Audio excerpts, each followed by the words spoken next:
Mana shu ko'ylagim esingizdami, go'zal? Shu ko'ylagimni bittagina rasvetkasini ko'rsatganmiz. Cho'qi rasvetkasi esingizda bo'lsa, juda ham hit prodajaga chiqib ketgan modelimiz. Faqatgina biz shu bitta cho'qosini o'zidan keyin boshqa rasvetka ko'rsatmaganmiz. Chunki juda ham prodajasi yaxshi bo'lgan model. Ehtiyoj bo'lmagan buni ko'rsatishga. Mana hozir juda ko'p rasvetkalarni chiqarganmiz. Hozir ham yonimda ko'p hamma rasvetkasi yo'q, lekin boricha yana bir bora sizlarga ko'rsatmoqchiman, chunki ko'rmaganlar so'rovlar bor. Boshqa rasvetkasini ko'rmagan xaridorlarimiz uni zakaz qila olmay qolyapti. O'shaning uchun men sizlar uchun yana bir bora shu modelimizni ko'rsatishga harakat qilaman.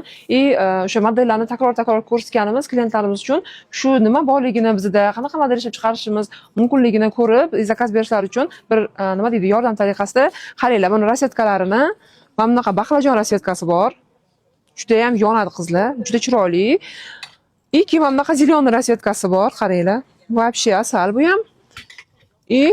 Mana bunaqa fiolet rasvetkasi bor. Hozir meni yonimda sotuvda borlari bular. Bundan tashqari choko, kofe, qora rasvetkalar ham bo'ladi.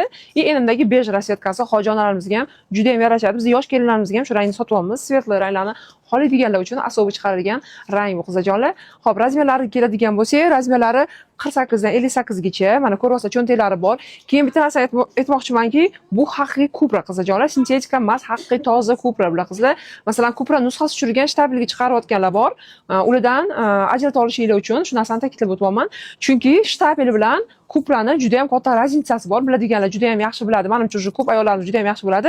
Shtabel bu o'z yo'liga shtabel, kupra bu kupra, qimmatbaho material bo'ladi qizajonlar. Shuning uchun adashib qolmanglar. Sizlar eng original, eng zo'rlariga loyiqsizlar qizajonlar. Hammalarni yaxshi ko'raman.